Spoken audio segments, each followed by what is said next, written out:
여러분 안녕하십니까. 2026년 7월 30일자 이스라엘 투데이 시작합니다. 그동안 미군이 공습을 하면 이란이 반격을 하던 전쟁의 패턴이 이제는 이란의 선제 공격으로 변하고 있는 모양새죠. 지난 28일에는 미군의 공격이 없었음에도 불구하고 요르단 안에 있는 미군 기지를 이란이 먼저 선제 공격을 했고요. 29일에는 이집트 안에 있는 미국 소유의 LNG 설비를 이란이 드론으로 공격을 했습니다. 중간 선거를 앞두고 운신의 폭이 좁아진 미국의 도널드 트럼프 대통령이 오히려 이란으로부터 압박을 당하고 있는 그런 형국입니다. 지난 일주일 동안 숨 쉴 틈 없이 잠잠할 틈 없이 바쁘게 돌아가고 있는 이란과 미국 그리고 이스라엘 소식, 오늘도 이유진 PD로부터 자세히 들어보도록 하겠습니다. 어서 오십시오. 네. 현지 시각으로 7월 29일 바로 어제였습니다. 미국이 한동안 이란을 향해서 공격을 중단했다가 어제부터 다시 이란을 향해서 공격을 하기 시작했는데 아무래도 이란이 먼저 이렇게 선제 공격을 하니까 미국이 반격을 하는 것 같아요. 맞습니까? 네, 미국이 이제 6일간의 공습 중단을 끝내고 이란 본토에 대한 공격을 재개했는데 직접적인 계기가 말씀하신 것처럼 이란이 먼저 요르단의 주둔해 있는 미군 기지를 향해서 탄도미사일을 발사한 겁니다. 요르단군은 이란 미사일 5발 모두 격추했다고 밝혔고요. 미 중부사령부도 미사일이 모두 요격돼서 미군 피해는 없었다 이렇게 발표했는데 하지만 미사일이 모두 요격이 됐다고 해서 미국 측에서 그냥 넘어가지는 않은 겁니다. 트럼프 대통령은 이제 우리 차례라고 이렇게 뉘앙스를 피면서 이제 강력한 보복을 예고를 했고요. 미 중부사령부는 곧바로 이란 내 군사 표적에 대한 공습을 시작을 하면서 이번 작전은 미군을 겨냥했던 이란의 공격에 대한 강력한 보복 대응이다 이렇게 밝혔습니다. 이번 공격이 한 차례의 이 제한적인 보복으로 끝날지 아니면은 앞선 13일간의 연속 공습처럼 다시 장기 작전으로 이어질지는 조금 더 지켜봐야 할 것 같은데요. 그리고 이번 공격에 앞서서 미국과 사우디가 이라크에 있는 친이란 민병대의 무기와 군수 시설도 함께 공습을 했었습니다. 이거는 이라크에서 발사됐던 드론들에 대한 보복이었는데요. 여기에 미국이 이란 본토까지 이번에 직접 공격을 하기 시작하면서 전선이 다시 확대된 그런 상황인 겁니다. 결국 지난 6일간의 공습 중단은 정식 휴전이라기보다는 조건부 소강이자 전술적 휴지기에 가까웠습니다. 그래서 현재 미국과 이란의 직접 교전도 다시 재개가 된 그런 상황이고 이라크의 친이란 민병대 그리고 사우디까지 얽히면서 지금 전선이 더 넓어지고 있는 그런 상황입니다. 그러니까 2월 28일 날 이스라엘과 미국의 합동 군사 작전으로 이란을 공격하기 시작하면서 벌어진 전쟁이 한 4개월 동안 이렇게 진행되다가 휴전을 했어요. 그러다가 이제 7월 11일부터 다시 또 미국이 이란을 향해서 공격을 하다가 2주 정도 지나서 4일 전이죠. 이때부터는 이제 또 소강 상태에 있다가 어제부터 이제 다시 이제 또 공격을 했는데 이제 요르단으로 이란이 먼저 이제 공격을 해서 미국이 다시 이제 공격하기 시작했다고 했어요. 그 이후로는 어떻게 됐습니까? 네, 이번에 미국이 이란을 공습한 거를 다시 보면은 사실 그 전에 이란을 공습을 멈춘 것에 대해서 탄약이 부족한 거 아니냐 이런 이야기가 나왔었던 건데 이란을 공격할 탄약이 없어서 멈춘 건 아니었다라는 점이 이번 공습을 통해서 다시 한번 확인이 된 것 같은데요. 미국이 공습을 중단했을 그 당시에 탄약 재고가 부담돼서 작전을 멈춘 것 아니냐 이런 보도가 나왔었습니다. 트럼프 대통령은 이에 대해서 곧바로 미국은 필요한 것보다 훨씬 더 많은 탄약을 보유하고 있다라고 하면서 일축을 했는데 다만 탄약 재고에 대한 우려 자체가 근거 없는 이야기는 또 아닙니다. 미국은 이란을 공격하는데 토마호크를 비롯해서 장거리 정밀 유도 무기를 대량으로 사용을 했었고요. 또 이란의 미사일과 드론으로부터 미군 기지와 그리고 주변의 동맹국들을 방어하는 데는 패트리엇이나 사드 같은 이런 방공 요격탄도 상당히 소모를 했었습니다. 문제는 이런 첨단 미사일들이 필요할 때마다 생산량을 바로바로 늘릴 수 있는 그런 무기가 아니라는 건데요. 생산 시설이나 부품 공급에 한계가 아무래도 있기 때문에 소모된 재고를 다시 채우는 데는 아무래도 수년 정도 또 걸릴 수도 있다 이렇게 이야기를 합니다.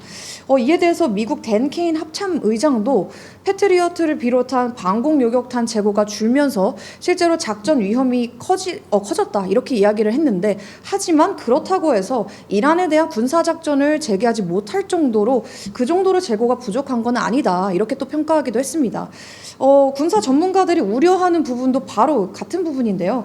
미국이 지금 이란전에서 장거리 정밀 무기와 그리고 이 방공 요격탄을 계속 이렇게 소모를 하다가 만약에 중국이 대만을 공격하게 된다면 이 서태평양에서 장기전까지 감당할 이 전략 비축량이 충분하겠느냐, 이게 바로 우려점입니다. 그러니까 핵심이 미국이 이란을 공격할 탄약이 있냐, 지금 미국이 이란을 공격할 탄약이 있냐, 부족하냐, 뭐 이런 얘기가 아니라 이란과 싸우면서 그와 동시에 중국과의 장기전까지 감당할 수 있느냐가 사실 핵심 포인트라는 겁니다. 미국의 싱크탱크 CSIS도 미국이 이란전에 대응을 할 수는 있지만 이 재고가 줄어들면서 서태평양에서 전쟁이 발생할 경우 취약해질 수 있는 기간이 생겼다, 이렇게 분석했습니다. 미국도 이런 문제를 의식해서 이번에 패트리엇이나 이런 주요 미사일의 생산량을 크게 늘리는 장기 계약과 그리고 긴급 증산 계획을 지금 추진을 하고 있고요. 그리고 미국이 6일간 공습을 멈춘 이유에 대해서는 이 말고도 공격할 만한 고가치 표적이 줄어든 점도 이 영향을 미친 것으로 보입니다. 미 중부사령부 센트콤은 기존 공습 작전이 목표를 상당 부분을 달성을 했고 더 큰 전쟁으로 확대를 하지 않을 거면 지금과 같은 방식이 이제 계속 공격을 계속하면 이제 실익이 크지 않다, 이렇게 판단한 것으로 지금 전해졌고요.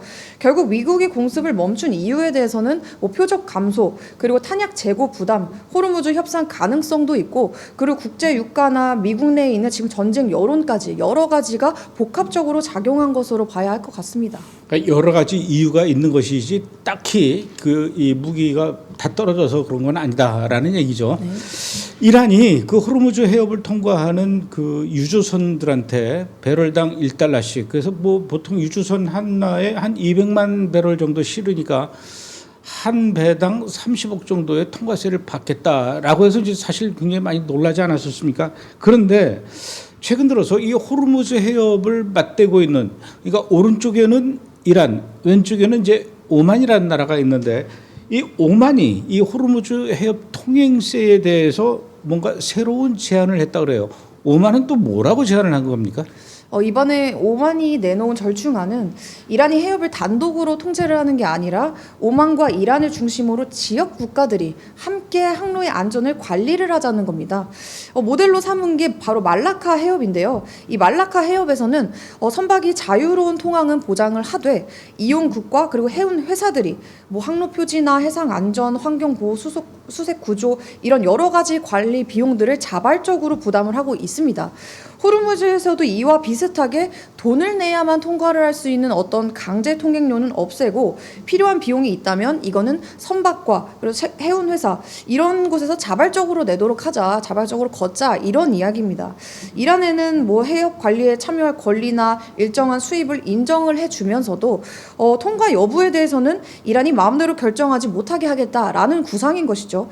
그러니까 이란이 원하는 통행료를 내야 통과할 수 있는 어떤 해협, 이런 것과 그리고 미국이 요구하고 있는 완전한 자유통항, 이 사이에서 오만이 절충안을 내놓은 것이죠. 하지만 이란은 지금 이 오만의 공동 관리안을 사실상 거부한 상황이고요. 선박이 들어오는 항로도 이란이 통제하고 나가는 항로 일부도 이란이 관리를 해야 한다, 이런 입장을 이란이 내놨습니다. 강제 통행료도 포기를 하지 않고 있는 상황이고요. 결국 지금 협상의 핵심은 호르무즈 해협의 통제권이 된 겁니다.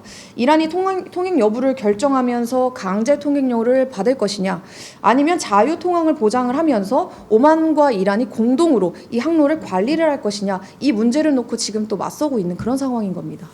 완전히 이란은 그냥 무대뽀네요. 예, 아주 깡패처럼. 자, 그리고 지난 화요일 날 미국 백악관에서 이스라엘의 베냐민 네타냐후 총리하고 미국의 도널드 트럼프 대통령이 90분 동안 비공개 회담을 했다고 해요. 비공개니까 무슨 얘기 나눴는지는 모르죠. 뭐 이제 두 사람이 회담이 끝난 뒤에 뭐 좋은 회담이었다, 긍정적이었다, 훌륭했다, 뭐 이렇게 평가를 했는데요. 가장 시간을 많이 할애한 문제는 이란이었습니다. 두 정상은 이제 이란이 어떤 경우에도 핵무기를 갖게 해서는 안 된다, 이런 원칙을 재확인한 그런 회담이었고요. 그 목표를 어떻게 달성하지 할지 이걸 놓고도 세 가지 선택지를 논의를 했습니다. 첫 번째는 이란과 새로운 합의를 체결하는 것, 이것에 대해서 했고요. 그리고 두 번째는 해상 봉쇄와 경제적 압박을 이란에 대해서 계속하는 것, 세 번째는 대규모 공습을 재개하는 것이었습니다. 네타냐후 총리는 이란과 제대로 된 합의가 가능할지에 대해서 상당히 회의적인 그런 입장을 보였는데요. 그렇다고 그때 이제 뭐 트럼프 대통령에게 당장 이란에 대해서 공격을 해달라 이렇게 요구한 거는 아니었고요. 이 세 가지 선택지가 가져올 결과에 대해서 함께 검토를 했고 최종 결정은 트럼프 대통령에게 맡겼다라는 게 이스라엘 측의 설명입니다. 그리고 이번 회담에서는 시리아 문제도 논의가 됐는데요. 트럼프 대통령은 앞서서 네타냐후 총리에게 시리아 남부의 주둔에 있는 이스라엘군의 철수 혹은 또 재배치 이것에 대해서 요구를 한 것으로 전해졌습니다. 이에 네타냐후 총리가 이번에 이 회담 중에 시리아 지도를 직접 보여주면서 이스라엘군이 통제하고 있는 지역은 이 시리아 전체 중에서 약 0.1%에 불과하다 이런 이야기를 하면서 지하디스트 단체의 위협이 계속 존재를 하고 있는 한 이스라엘군은 시리아 남부의 완충지대에 계속 주둔을 해 있을 것이다 이런 입장을 이번에 전달을 했다라고 하고요. 또 아브라함 협정 확대에 대해서도 논의된 것으로 전해졌습니다. 특히 트럼프 대통령은 사우디아라비아가 이스라엘과 수교하고 그리고 아브라함 협정에 사우디가 참여하기를 원하고 있는데요. 최근에는 사우디와의 민간 핵 협력에 대해서도 이스라엘과의 관계 정상화랑 이제 연계하겠다 이런 입장을 밝혔습니다. 그러니까 이스라엘과 관계 정상화를 하면은 이 민간 핵 협력을 하겠다라는 것이죠. 이 밖에도 가자 지구의 국제 안정화군 배치라든지 레바논군에서의 이스라엘군 재배치 문제 이런 것도 의제에 포함된 것으로 알려졌고요. 다만 이 부분에 대해서 최종 합의가 나온 것은 아닙니다. 결국 이번 회담은 이란이나 시리아, 사우디와의 정상화 이런 것을 포함해서 앞으로 중동 정세를 좌우할 선택지들을 폭넓게 이번에 조율한 회담이었다 이렇게 볼 수 있겠습니다. 제가 듣기로는 분명히 비공개 회담이라고 그랬거든요. 근데 상당 부분 많은 걸 이렇게 알고 있네요. 비공개가 아니었습니까? 아니면 그 백악관에다가 CCTV 카메라를 이준 PD가 달아놓은 겁니까? 어떻게 그렇게 다 알고 있네요.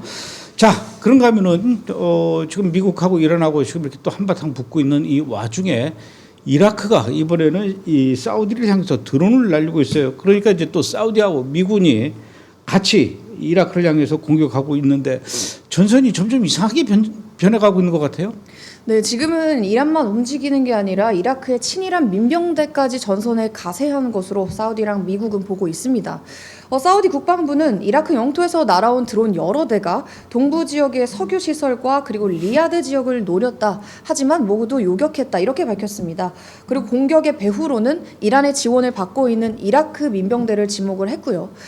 이번에 미 중부 사령부 센트콤에 따르면 그 직전에 72시간 동안 이라크 이 친이란 민병대가 30차례가 넘는 드론 공격을 벌였다라고 합니다. 사우디 에너지 시설과 이라크 내에 있는 미군을 향해서 말이죠. 그러자 미군과 사우디 전투기가 이라크 동부의 무기고와 그리고 군수와 보급 시설 여러 곳을 공동으로 공습했다라고 합니다. 이 이라크 정부군을 공격한 게 아니라 이 드론 공격에 사용된 것으로 지목된 친이란 민병대 시설을 타격했다라는 게 미국과 사우디의 설명이고요. 다만 공격 주체를 둘러싼 공방은 지금도 계속되고 있습니다. 이란은 자신들이 지시했다라는 주장을 부인을 했고요. 이라크 민병대도 우리의 소행이 아니라 후티의 소행이다 이렇게 하면서 후티에게 떠넘겼습니다. 그리고 이라크 정부는 조사에 착수를 하면서 자국 영토가 주변국 공격에 이용되는 거 허용하지 않겠다 이렇게 밝혔는데요. 공격 시점도 보면은 하필 이라크 총리의 사우디 방문을 불과 며칠 앞두고 벌어졌는데요. 사우디 입장에서는 이라크 정부가 말로는 사우디 관계를 개선하겠다 이렇게 이야기를 하고 있는데 정작 이라크 안에서 활동하는 이 무장 세력들이 사우디 자국을 계속 공격하는 것에 대해서 통제를 못하고 있는 그런 상황으로 비춰지고 있는 겁니다. 그래서 사우디와 이라크 사이에 지금 외교 갈등으로까지 번지는 그런 상황이 됐습니다. 그러니까 이라크 정부가 빨리 그 민병대를 어떻게 좀 제압을 해야 돼요. 그나저나 좀 사우디는 중간에서 샌드위치 신세가 돼가고 있어요. 북쪽에서는 이라크가 이렇게 사우디를 향해서 공격하고 또 밑에서는 후티 반군이 이 사우디를 향해서 계속 또 압박하고 있는데 후티 반군이 사우디 해상을 완전 봉쇄하겠다고 지금 그러고 있어요. 네, 근데 이제 완전한 해상 봉쇄는 아닌 게요. 정확하게 말하면 사우디와 관련된 선박만 골라서 위협하는 선별적 봉쇄에 가깝습니다. 후티는 7월 20일 사우디 항만에 대한 해상 봉쇄를 선언을 했었죠. 처음에는 사우디 국적인 유조선을 주로 공격을 했었는데 28일부터는 공격 기준을 한 단계 더 넓혔습니다. 후티 대변인은 사우디 항구 봉쇄를 위반한 선박에 대해서 탄도미사일을 발사했다 이렇게 밝혔는데요. 여기서 중요한 건 이제 선박의 국적이 아니라 아니라 어디를 오가느냐입니다. 사우디 국적 선박이 아니더라도 옌부나 제다, 지잔 등 사우디 항구에서 화물을 싣거나 화물을 내리거나 하는 그 선박들도 공격할 수 있다. 이렇게 국제 해운사들에게 통보를 했던 겁니다. 후티는 근데 또 선박만 노리는 것도 아닌데요. 이번에 27일에 사우디 동부에 있는 산유 지역과 그리고 홍해의 얀부항을 연결하는 동서 송유관 그리고 원유 공급 시설을 공격했다 이렇게 주장을 했는데요. 이 송유관은 이 사우디 동서 송유관은 호르무즈 해협을 거치지 않고 사우디 원유를 홍해로 수출할 수 있는 핵심 우회로입니다. 이란이 호르무즈 해협 통행을 제한을 하자 사우디는 동부에서 생산한 원유를 이 동서 송유관으로 옮겨서 얀부향으로 이제 수출을 해 왔던 건데요. 후티는 지금 그 송유관과 그리고 얀부를 오가는 선박까지 동시에 위협을 하고 있는 겁니다. 다만 송부관과 관련 시설의 실제 피해가 아직 확인되지는 않았는데요. 그렇다고 후티가 지금 바브엘만데브 해협 전체를 막은 거냐? 그거는 또 아닌데요. 26일에는 원유와 원자재를 운반하는 선박이 11척으로까지 줄면서 수개월 만에 최저치를 기록하기는 했는데 근데 28일에는 다시 39척이 이 바벨만데브 해협을 통과를 했습니다. 오히려 7월 19일 이후 가장 많은 수치였는데요. 그러니까 후티가 모든 선박을 막고 있는 게 아니라 사우디 항구를 이용하면 공격받을 수 있다. 이런 공포를 심어서 선사들이 스스로 항로를 바꾸게 만드는 방식을 활용하고 있는 겁니다. 실제로 일부 대형 유조선은 옌부로 향하다가 항로를 또 바꿨고요. 중국은 자국 유조선이 공격을 받지 않도록 선박 한 척 한 척을 놓고 후티와 직접 통항을 협의한 것으로 지금 또 알려졌습니다. 그리고 인도 국영 정유사인 MRPL도 원유를 구매하면서 사상 처음으로 이번에 홍해와 호르무즈 해협을 모두 피해라 이렇게 또 조건을 내걸기도 했고요. 지금 그러니까 해운업계가 후티의 위협을 그냥 단순히 가벼운 엄포 정도가 아니라 실제 공급망 위협으로 지금 보고 있는 것이죠. 결국 바벨만데브 해협 전체가 봉쇄된 상황은 아니지만 사우디 항구를 이용하는 선박의 위험도가 크게 높아진 그런 선별적 봉쇄 상태인 것이고 더 우려스러운 거는 후티가 자기가 자신이 이제 어느 선박을 통과를 시키고 어느 선박을 자기가 공격을 할지 스스로 결정할 수 있는 것처럼 지금 또 행동하기 시작했다라는 점입니다. 참 큰일이네요. 잘 보세요. 지금 러시아하고 우크라이나하고 전쟁하고 있죠. 이스라엘하고 레바논하고 전쟁이죠. 또 가자지구 하마스하고 전쟁하죠. 이란하고 미국하고 전쟁하죠. 이란은 또 거기다가 요르단에다가 미사일 날리고 또 이집트에다가 공격하고 쿠웨이트, 바레인, 카타르 지금 점점점 이렇게 좀 전선이 넘어가고 있는데 거의 지구촌의 한 3분의 1이 지금 전쟁터인 것 같아요. 좀 상황이 그래요. 지난 25일에는 우크라이나가 또 이란 선박을 공격을 해서 이란 선원이 한 명이 죽었대요. 이란은 지금 미국하고 전쟁하느라고 정신이 없는데 우크라이나는 또 왜 이란 선박을 공격해서 지금 전선이 또 우크라이나하고 또 이란으로 이렇게 번져가면서 이게 어떻게 돼가는 건가 지금 이 전쟁이 왜 그런 겁니까? 사실 생각을 해보면 우크라이나가 지금 러시아랑 싸우기도 바쁜데 어떻게 왜 멀리 그 카스피해까지 가서 이란 선박을 공격했나 의아스러울 수가 있는데요. 하지만 이유가 있습니다. 우크라이나가 이란을 이제 러시아의 전쟁을 돕는 군사 협력국으로 보고 있기 때문인데요. 러시아가 우크라이나 도시를 공격할 때 사용하는 대표적인 무기가 바로 이란제 샤헤드 드론입니다. 지금은 러시아가 이 드론을 자체적으로 개량해서 생산하고 있지만 처음에는 이란이 드론과 기술 모두를 제공을 했었습니다. 우크라이나 입장에서는 아무래도 이란의 이런 군사 지원이 러시아의 공습 그 능력을 키워준 셈인 것이죠. 그리고 이란과 러시아를 연결하는 핵심 수송로 가운데 하나가 바로 카스피해입니다. 두 나라가 모두 카스피해에 접해 있어서 서방의 감시와 제재를 피해서 무기와 부품을 운반하기가 비교적 쉬운데요. 그래서 우크라이나는 25일 카스피해에서 러시아 군함과 이란 관련 군수물자를 운반하는 선박들을 장거리 드론으로 공격했다 이렇게 밝혔습니다. 단순히 이란 선박을 공격한 게 아니라 러시아로 이어지는 군사 보급망을 끊으려 했다라는 설명이죠. 우크라이나 정보 당국도 이 선박들이 이란과 러시아 사이에서 군사물자를 운반해서 이제 국제 제재를 받아왔다 이렇게 주장을 했는데요. 근데 이 작전 과정에서 이란 상선 한 척도 피격돼서 삭발이 됐고 선원 한 명이 숨지고 한 명이 다치게 된 그런 상황이 돼버린 겁니다. 이란은 이제 민간 상선을 공격했다라고 하면서 명백한 침략 행위다. 그러면서 이제 우크라이나 외교관까지 불러서 강하게 항의를 했는데요. 이후에 우크라이나는 이란 선박을 의도적으로 공격한 것은 아니었다. 이렇게 또 해명을 했습니다. 그러니까 우크라이나의 원래 목표는 이란과 러시아를 잇는 이런 군사 수송망이었는데 작전 과정에서 이란 상선이 의도치 않게 피격이 됐다라는 게 이제 현재 우크라이나 측 입장이라는 건데요. 결국 이번 사건은 우크라이나가 러시아를 돕는 이란의 군사 물류망까지 전쟁의 표적으로 보기 시작했다라는 것을 보여주고 있습니다. 러시아가 이란산 드론으로 우크라이나를 공격하자 우크라이나는 이제 이 무기들이 오가는 카스피의 수송로까지 공격하기 시작했다라는 것이죠.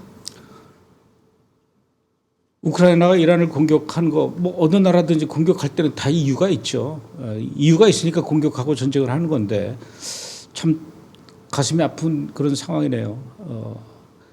배트 미들러라는 혹시 미국의 유명한 가수 아세요?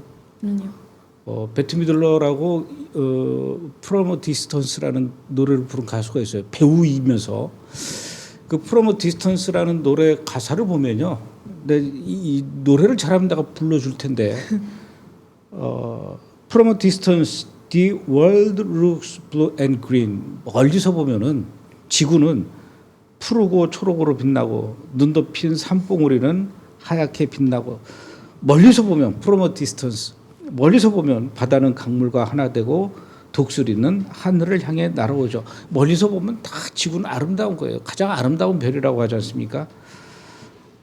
God is watching us. 하나님이 우리를 보고 계신다. 하늘에서 다 지구를 보는 거예요. 하나님이 이 지구를 볼 때 얼마나 이 아름다운 지구를 만들어셨을 텐데 그 아름다운 지구를 잘 가꾸고 지키고 살아가지는 못할 망정 이것들이 갖가지 이유를 대면서 치고받고 싸우고 전쟁 질들이나 하고 있으니 하나님이 얼마나 참 속이 터지고 가슴이 아프실까라는 생각이 오늘 이유준 PD 이야기를 들으면서 갑자기 생각이 나네요. 한번 이스라엘 투데이 끝나고 나서 유튜브에다가 From a Distance라고 한번 검색을 해서 한번 들어보세요. 예. 딱 지금 필요한 것 같아요. 인류에게. 자, 이번엔 가자지구 상황을 보겠습니다. 이스라엘 정부가 가자지구에 국제안정화군이 들어가는 것에 대해서 승인을 했다. 이렇게 뉴스가 나왔는데 국제안정화군 말은 참 좋아요. 안정화군, 안정시키는 거죠. 타이레놀처럼. 이 국제안정화군은 누구고 들어가서 뭘 어떻게 하겠다는 겁니까? 이 국제안정화군은 트럼프 대통령의 가자 평화구상에 따라 만들어지는 다국적 군입니다. 미국이 주도하는 평화위원회 아래에서 활동을 하고 그리고 유엔 안보리 결의로 파병의 근거 또한 마련이 돼 있는데요. 이번에 이스라엘이 승인한 병력은 약 200명입니다. 근데 사실 이 200명으로 가자지구 전체 치안을 맡을 수는 없겠죠. 그래서 이들은 본대라기보다는 국제군이 실제로 가자지구에서 활동을 할 수 있는지 먼저 시험을 해보는 사실상 선발대에 가깝습니다.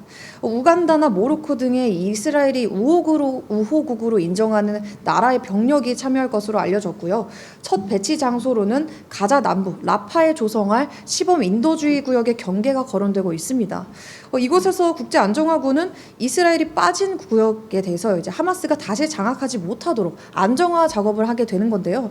구호물자의 반입이나 주민의 안전을 지원하면서 장기적으로는 하마스의 무장 해제 그리고 가자지구의 이 비무장화를 돕고 치안과 행정을 팔레스타인 과도 행정기구로 넘기는 게 최종 목표입니다. 쉽게 말하면 이스라엘군이 철수한 자리를 하마스가 다시 차지하는 것을 막기 위해 그 사이에 국제안정화군을 배치를 하는 것이고 그 뒤에서는 팔레스타인 민간 정부가 행정을 맡도록 하겠다 이런 구상이라는 것이죠. 다만 국제안정화군이 들어온다고 해서 이스라엘군이 곧바로 가자지구에서 철수하게 되는 것은 아닙니다. 국제안정화군은 우선 이스라엘군이 통제하지 않는 지역에서 먼저 이제 활동을 하게 되고 모든 작전 또한 이스라엘군과 조율을 하게 됩니다. 현재 이스라엘군은 가자지구의 약 64% 정도를 실질적으로 통제를 하고 있는 그런 상황인데요. 이스라엘은 하마스가 완전히 무장 해제를 하고 그리고 가자 지구가 비무장화되기 전까지는 옐로우 라인에서 더 물러나지 않겠다라는 입장을 지금 고수를 하고 있고요. 결국 이번 결정은 국제안정화군이 당장 가자 지구 전체를 맡고 그리고 뭐 이스라엘군이 철수를 하고 이런 뜻이 아닙니다. 국제안정화군이 정말로 이스라엘군을 대신해서 가자 지구에서 치안과 질서를 유지를 할 수 있는지 이거를 시험하는 첫 단계라고 보시면 될 것 같습니다. 국제안정화군이 일단은 모로코하고 우간다가 들어간다고요? 네. 자기네 나라가 안정이 됐는지 모르겠는데 이 사람들한테 가자지구 안정을 맡겨도 되는 건지 잘 모르겠어요. 자, 또 오는 8월 4일 날 이탈리아 로마에서 이스라엘 대표하고 레바논 국가 대표 두 나라 대표가 앉아서 이 헤즈볼라의 무장 해제 그리고 무기 제거에 대해서 회담을 한다고 해요. 이번 회담이 굉장히 중요한데 잘 될까요? 뭐 일단 이번 회담이 중요하다 말씀하셨는데 그 이유가 단순히 헤즈볼라의 무기를 몇 개 회수하느냐 요게 아니라 이스라엘군이 철수한 지역을 레바논군이 인수를 했을 때 실제로 헤즈볼라를 통제를 할 수 있느냐 요거를 시험을 하는 자리이기 때문입니다. 이미 첫 번째 시험은 시작이 됐는데요. 이스라엘군이 레바논 남부 자우타르 알 가르비에서 물러났고 그리고 그 후에 레바논군이 들어와서 지금 도로를 정리하고 그리고 주민들의 귀환을 준비하고 있습니다. 다만 이스라엘군이 인접 지역에 여전히 주둔을 하고 있어서 레바논 남부에서 이스라엘군이 완전히 철수한 거는 또 아니고요. 이런 지역을 지금 시범 구역 그러니까 뭐 파일럿 존이라고도 부르는데요.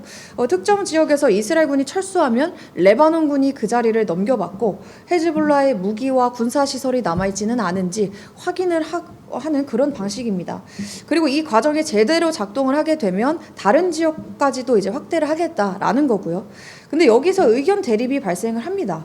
이스라엘은 헤즈볼라의 무장 해제가 확인이 돼야 우리가 추가로 철수를 할 수 있다. 이런 입장인 반면에 레바논은 이스라엘군이 먼저 물러나야 헤즈볼라가 무기를 보유할 명분도 약해질 것이다. 이렇게 주장을 하고 있는 겁니다. 그러니까 쉽게 말하면 이스라엘군은 무기를 먼저 없애라라는 것이고 레바논은 먼저 철수해야 우리가 무기를 없앨 수 있다. 이렇게 주장을 한다는 것이죠. 거기다가 헤즈볼라는 사실 이번 합의의 당사자도 안 될 뿐더러 무장 해제 자체를 지금 아직까지도 계속 거부하고 있는 상황입니다. 그렇다고 만약에 이 레바논군이 무력으로 헤즈볼라의 무기를 뺏으려고 한다면 시아파 사회와 충돌을 해서 레바논 내부의 무력 분쟁으로까지 번질 수 있는 위험이 또 있습니다. 그래서 이번 8월 4일부터 6일까지 열리는 이 로마 회담에서는 시범구역을 어디까지 확대할지 그리고 레바논군이 어떻게 통제권을 넘겨받을지 그리고 헤즈볼라의 무장 해제를 누가 검증할지를 집중적으로 논의할 것으로 보이고요.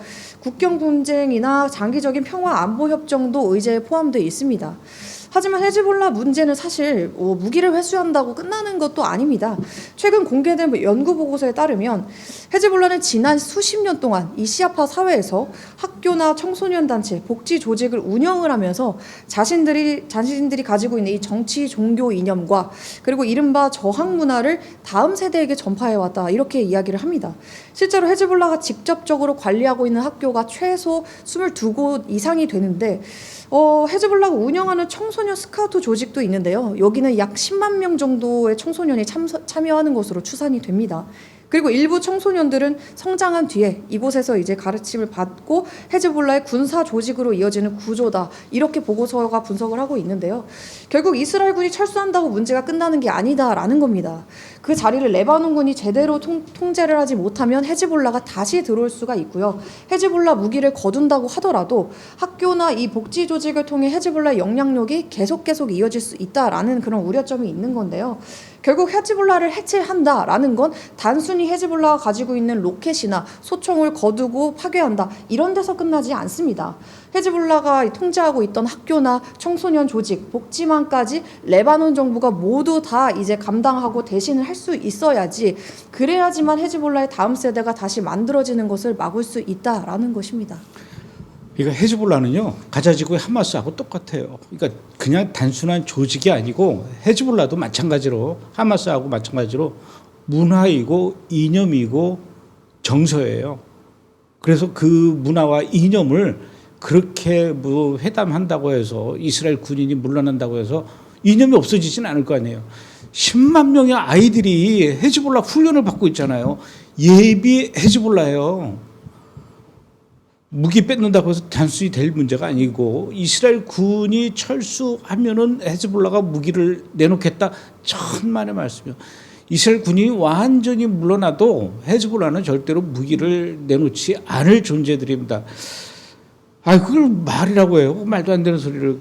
누가 들어도 믿지도 못할 얘기를 헤즈볼라가, 물론 나도 이렇게 생각하는데 이스라엘 회의 담당하는 대표분들이야 뭐 더 잘 알겠죠. 그러니까 이스라엘 국민들도 이참에 헤즈볼라와 전쟁을 완벽하게 마무리를 져서 헤즈볼라를 뿌리를 뽑아야 된다라고 그렇게 생각하고 있는 거예요. 지겨워, 빨리 전쟁 끝냈으면 이게 아니라니까요. 지금 이스라엘 국민들이. 하여튼 이 참 회담 8월 4일 날 결과를 좀 잘 봐야 될 것 같은데 그 결과 이후, 회담 이후에 결과를 좀 알려주세요. 네. 좀 가봐요. 거기 좀 어떻게 되나고 있나. 자, 이번엔 유대 사마리아 지역 상황을 좀 살펴봐야 될 것 같아요. 사마리아 지역의 나블루스, 이 나블루스는 성경에서 세겜이라고 하는 지역이거든요. 이곳에서 팔레스타인 주민하고 유대 정착민하고 유혈 충돌이 일어났어요. 그래서 이스라엘이 대규모 체포 작전에 들어갔다고 해요. 왜 유혈 충돌이 일어난 겁니까? 이스라엘군 설명에 따르면 미성년자를 포함한 이 정착민 일행이 도보 여행을 한다라고 하면서 이제 텔 마을에 들어갔다고 하는데요. 이 해당 지역은 이스라엘 출입이 사실 원칙적으로 금지된 지역이었습니다. IDF도 이제 군의 사전 승인을 받지 않은 방문이었다 이렇게 이야기를 했고요. 그 팔레스타인 주민들은 이 정착민들이 자신들의 집에 돌을 던지고 위협했다 이렇게 주장을 했는데, 하지만 실제로 누가 먼저 폭력을 시작했는지에 대해서는 양측의 설명이 엇갈리는 그런 상황입니다. 그리고 이 과정에서 몸싸움이 벌어진 거고, 팔레스타인 주민 한 명이 정착촌 경비대원의 소총을 빼앗아서 발사를 했습니다. 그리고 이 총격으로 인해서 정착촌 경비대원이면서 예비군이었던 이 남성과 현장에 출동했던 이스라엘군 장교가 순교를 했고요. 아이고. 그리고 이스라엘군이 대응 사격을 하게 되면서 팔레스타인 주민 4명도 그 자리에서 사망을 했습니다. 이스라엘 정부는 지금 총을 빼앗아서 이 발사한 행위를 두고 테러다 이렇게 규정을 했고, 네타냐후 총리와 이스라엘 카츠 국방장관은 곧바로 서안지구 전역에서 지금 대규모 대테러 작전을 지시를 했습니다. 텔 마을뿐만 아니라 제닌과 라말라 그리고 툴카렘 지역 등에서도 수색과 체포 작업이 지금 진행이 되면서 용의자 약 70명 이상이 지금 붙잡힌 상태고요. 텔 마을에서는 지금 도로와 출입구가 막히고 주민의 수십 명이 지금 조사를 받았다고 합니다. 그 나블루스가요, 세겜이라고 그랬잖아요. 거기 요셉의 무덤도 있고, 그런데 요셉의 우물이 있고 그 양옆으로 산이 있어요. 2개의 산. 하나가 그리심산, 하나는 에발산. 이 2개의 산에 유대인 정착촌이 있어서 사실은 늘 여기도 유대인들하고 이 팔레스타인 사람들하고 충돌이 일어날 수 있는 그런 가능성이 아주 다분히 높은, 굉장히 긴장감 도는 그런 곳인데 여차하면 거기는 막 부딪히고 여차하면 쏘고 그러는 데기 때문에 늘 조심해야 돼요. 그래서 적당히 이 거리를 두고 살아야 되는데 아마 유대인들은 너무 좀 가까이 갔던 것 같아요. 예. 자, 또 다른 얘기 보겠습니다. 돌아오는 10월 27일 날 이스라엘에서는 이제 새로운 정부를 뽑는 총선이 있어요. 그런데 현재 그 베냐민 네타냐후 총리에 맞서는 인물로 아이젠코트라는 전 참모총장이 지금 이 라이벌이에요. 근데 이 사람이 지금 네타냐후보다도 현재로서는 지지율이 훨씬 더 높다고 그래요. 그러면 자칫하면은 10월 27일 총선 결과에 따라서 네타냐후 총리가 총리에서 내려오고 재선이 어려워질 수도 있는 그런 상황입니까? 네, 현재 개인 지지율만 보면 아이젠코트가 네타냐후보다 앞서 있습니다. 정당 지지율에서도 최근 채널 12 조사 기준을 따르면 아이젠코트의 야샤르가 23석, 네타냐후의 리쿠드가 22석 이렇게 나왔습니다. 진영 전체로만 봐도 아이젠코트 쪽이 유리해 보이는데요. 반 네타냐후 시온주의 정당들이 60석, 그리고 네타냐후를 지지하는 우파 초정통파 진영이 50석 이렇게 조사됐고요. 나머지 10석은 아랍계 정당들의 몫입니다. 그러니까 현재 수치만 보면 사실 네타냐후의 재집권이 쉽지는 않아 보이는 그런 상황입니다. 그런데도 가능성이 완전히 사라졌다 이렇게 말할 수도 없는 이유가 이스라엘 총선이 단순히 누가 1등했냐 요거를 뽑는 게 아니라는 것이죠. 이스라엘에서는 120석 가운데 최소 61석을 모아서 연립정부를 구성을 해야 총리가 될 수가 있습니다. 아이젠코트 진영이 네타냐후 진영보다 10석이 더 많더라도 과반을 넘지 못하면 정부를 출범시킬 수 없다라는 것이죠. 더 중요한 거는 그 61석을 어떤 정당들과 구성하느냐라는 건데요. 현재 반 네타냐후 진영에는 아이젠코트의 중도 정당뿐만 아니라 베네트 계열의 우파, 그리고 리버만의 민족주의 정당, 그리고 중도 좌파 정당까지 함께 들어 있습니다. 네타냐후를 교체하자 이런 목표에서 뜻은 같지만 팔레스타인 문제나 종교 정책, 초정통파 병역 문제나 아니면은 아랍계 정당과의 협력 문제, 이 여러 가지에서는 입장 차이가 굉장히 큽니다. 그래서 이제 가까스로 61석을 확보해서 연정을 출범시켰다라고 하더라도 주요 정책들을 놓고 계속 충돌을 하게 되면 아무래도 정부가 오랫동안 가기가 힘든 가능성이 높습니다. 그래서 실제로 연정이 무너지게 되면 다른 세력이 다시 61석을 모아서 새 연정을 구성할 수도 있고, 그러면서 새 정부로 교체가 될 수도 있고, 아니면 의회가 해산이 돼서 다시 조기 총선을 치르게 될 수 있고, 이런 여러 가지 가능성이 있습니다. 반면 네타냐후 총리의 강점은 이제 오랜 연정 협상 경험인데요. 리쿠드와 이 초정통파 극우 정당들은 병역이나 종교 정책을 놓고 이제 충돌을 하는 경우도 있지만 오랫동안 장관직과 예산, 정책 이런 것들을 교환을 하면서 연정을 구성해왔던 익숙한 동맹이기도 합니다. 뿐만 아니라 네타냐후는 선거가 끝난 뒤에 상대 진영의 균열을 파고들어서 중도 우파 인사나 정당을 끌어오는 데도 능한 정치인으로 알려져 있고요. 그래서 결과가 어떻게 될지는 아무래도 계속 지켜봐야지 알 것 같습니다. 그러니까 이게 그러니까 뚜껑을 열어봐야 한다는 얘기죠. 그러니까 그 지지율은 개인 인물에 대한 지지율은 일단 아이젠코트가 더 높고 네타냐후는 조금 떨어진다 하더라도 그래도 네타냐후가 부지런히 또 다른 그 정당을 이렇게 끌어모으고 그래서 연정을 구성하게 되면 다시 또 정권을 되찾아올 수도 있다 이런 얘기죠. 알겠습니다. 자, 이스라엘에서 얼마 전에 그 여론조사를 했는데 여론조사 그 질문이 향후 5년 동안 이스라엘 국민들이 마주할 수 있는 가장 위협적인 일은 뭘까였는데 질문 내용이 저는 아마도 그 이란이 핵무기를 개발해서 핵무기를 보유하게 되는 것을 이스라엘 국민들이 가장 두려워하는 위협적인 일일 거다라고 생각했는데 사실은 그게 아니라면서요? 사실 이 이란의 핵무기 보유와 이게 사실 1등으로 나오긴 했는데요. 같이 공동 1등으로 나온 게 바로 내부 집단 간의 폭력 충돌입니다. 그러니까 이스라엘 사회 내부의 폭력 충돌을 이제 1순위로 공동 1순위로 이스라엘 국민들이 뽑은 건데 이스라엘 국가안보연구소 INSS가 국민들에게 앞으로 5년간 가장 위협적이라고 생각하는 상황 3가지를 고르게 한 것 중에 이게 뽑힌 겁니다. 이 결과가 이스라엘 내전이 곧 일어날 것이다 이런 예측으로 가지는 않지만 그럼에도 불구하고 응답자의 54%가 실제로 그런 충돌이 발생할 가능성이 높다 이렇게 답했고요.